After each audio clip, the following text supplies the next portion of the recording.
हे बघा इथं हे तसे कामं करायला लागतात फार्मरला. कामं करायला लागतात म्हणून असले डबे आणतात. पण त्यांना केवढे काम असतं फार्मरला.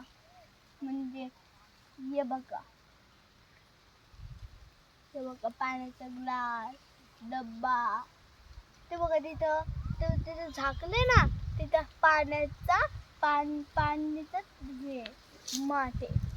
कसं वाटलं तुम्हाला आमचं शेत? ते बघा एवढा मोठा कापूस उगलायला.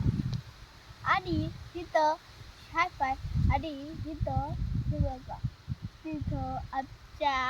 तिथं फार्मर काम करत असतात.